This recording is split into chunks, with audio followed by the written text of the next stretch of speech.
Before I became familiar with budgeting and frugality, I used to live paycheck to paycheck. And guys, I want to share with you guys 6 habits that kept me living paycheck to paycheck because they might be something that you're struggling with too. And I want to share some tips on how to get out of it. So first, guys, I want to share with you guys a survey from MarketWatch that says a survey revealed that over 66% of Americans report living paycheck to paycheck.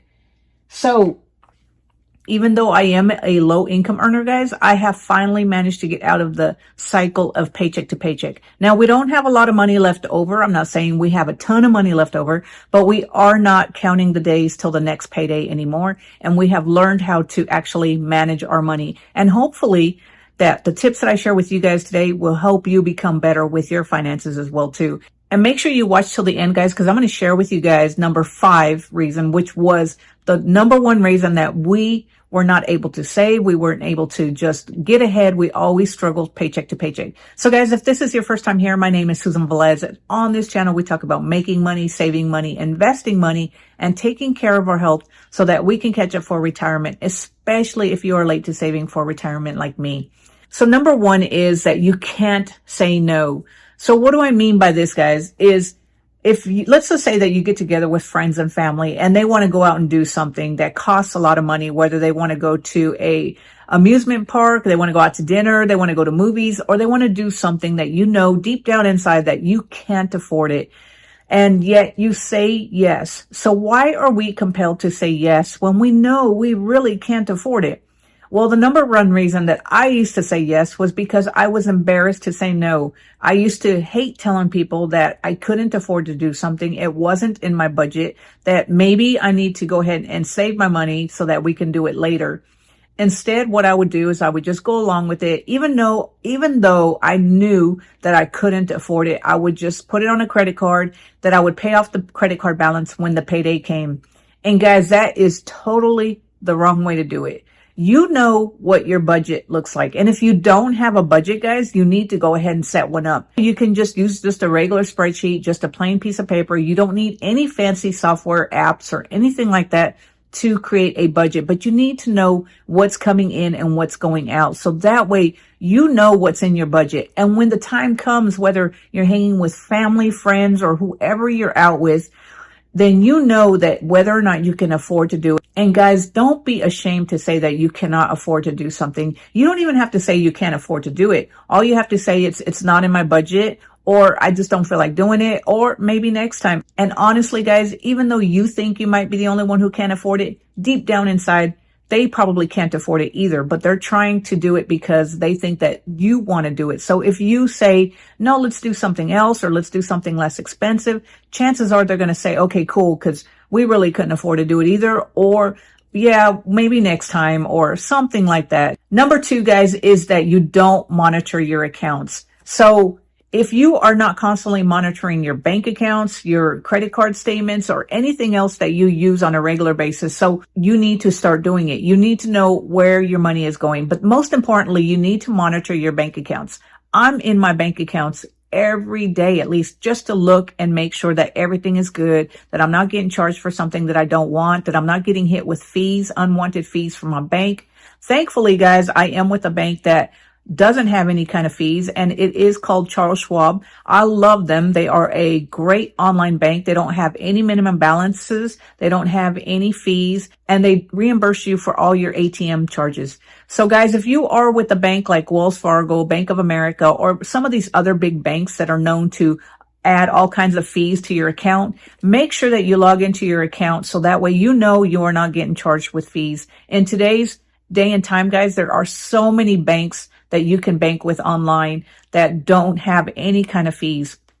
And also, if you use a credit card, if you're like me, guys, I use a credit card for everything. That way I can tally up and know what we're spending our money on. So if you see any unusual charges on your credit card, you want to jump on it, call it credit card company and tell them that didn't charge that. And most of the time they will acknowledge that and remove that fee or remove that charge if it wasn't something that you were responsible for. So make sure that you are always monitoring your fees at your bank and your balances, know what's in the account, so that way you're not spending more than what you have in the account, because the last thing you want to do is to go into overdraft and then get charged with overdraft fees. And then the credit card, you want to make sure that you are not charging more than you can afford to pay off before the balance due date. Number 3, guys, is you are addicted to shopping. So I used to be addicted to shopping. I would get online and look at shoes and then shop on Amazon for things that I think I wanted, but I didn't necessarily need them, but I just wanted them. So if that's you guys, I understand it, because I used to be a spender and I used to buy all kinds of stuff. Now I'm in a situation where I understand that if I don't need it and it is a want, it doesn't mean that I can't get it. I just put it in a shopping cart and wait for 3 days to make sure that it is something that I want. That waiting period helps you decide whether or not it's really important. So if you come back to the computer in 3 days and you see it in your shopping cart and you realize, oh, it wasn't that important, I'm not going to get it, then you realize that it wasn't something that you need. However, if you come back to the shopping cart and you realize that it is something that you still want or something that you need, then at that point, if it fits in your budget, then there's nothing wrong with getting it. Now, that said, before you buy anything online, I always recommend that you go through some of these cashback apps like Rakuten to make sure that you can get cash back. And then also make sure you download some of these apps online like Honey that will go out there and find some of the best deals online for you. And also, guys, if you have a hard time doing all this and you find yourself shopping through your app on your phone, then the best thing you can do is remove the app from your phone. So I can't tell you how many times that when I buy something at Amazon, I make sure I do it through my big computer. The reason being is because sometimes I think that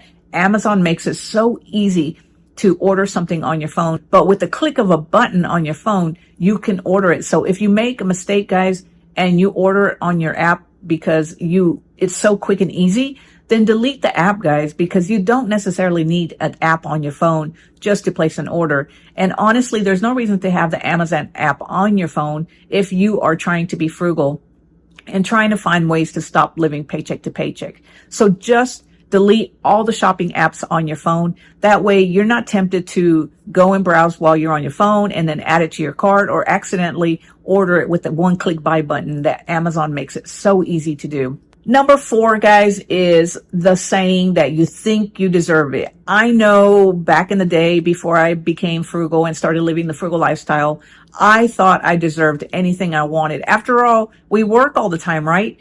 No one wants to go to work 40 hours a week and not be able to buy anything. So when the pay period comes, guys, or when the paycheck comes, the first thing you think is, I'm going to get me these nice shoes because I've been working hard and I deserve it. So with that mentality, guys, I know that you can't go through life without buying anything, but don't think that you deserve something just because you worked all week. You have to learn to get into the habit of paying yourself first so that your younger self can take care of your future self. And make sure that you invest and save before you start buying anything. Now, once you save and pay yourself first, or invest and pay yourself first, and then you take care of all your responsibilities that need to be taken care of, if there's any money left after you've taken care of all that stuff, there's nothing wrong with buying yourself something that you want. Number 5 is that you're okay with monthly payments. So one of the things that I used to struggle with when I started working and started living on my own was that I thought I could buy something as long as I could afford the monthly payment. That's how we had all our vehicles back in the day. We always had a car payment. As long as we could afford the car payment, we could buy that thing. However, guys, you have to understand that that's what society wants you to believe, that as long as you can afford the car payment or new appliance, new furniture, or new television or anything, as long as you can afford that $20, $100, $300, whatever payment it is, then you can afford to buy it. But that's not true, guys, because you're going to get strapped and you're going to get hit hard with that interest, because consumer interest, especially on that type of product, is going to be extremely expensive.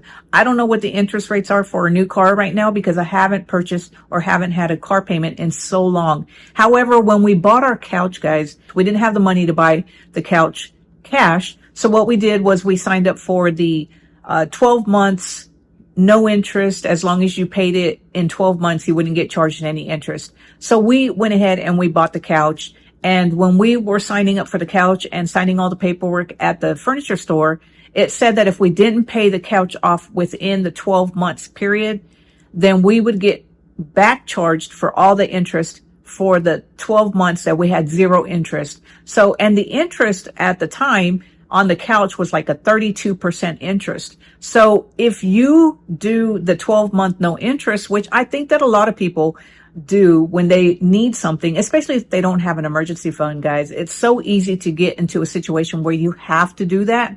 But if you do that, guys, just know that you need to make sure and double down and make sure that you pay everything off in that set amount of time and make sure that you pay it off early. So when we had the couch, the 12-month no interest free financing, we made sure that we paid it off before the 12 months. We paid it off in 10 months. Now, if you sign up for one of these 12 months no interest financing, free financing deals, or the buy now, pay later deals, the company is going to send you a minimum monthly payment. I think it's like a low ball, maybe $100 payment, or I don't even remember what the low ball payment was on the couch. But if you added it up by the time the 12 months came, we wouldn't be done paying the couch on the couch because the company doesn't want you to pay it off. So you have to make sure that you know how much you have to pay every month to pay it off before that interest kicks in. Number 6, guys, is that you have no monthly budget. So we went through life without a monthly budget for the longest time. I couldn't even tell you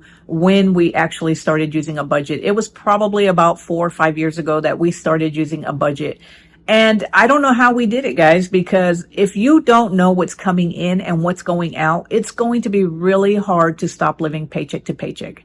If you are struggling living paycheck to paycheck right now, you have to have a budget. This is the first thing that you need to implement is a budget. And then you need to track everything that you're spending, especially if you've just been spending carelessly and you don't know where all your money is going. Because if you're like me, guys, it can be so easy to spend and overspend.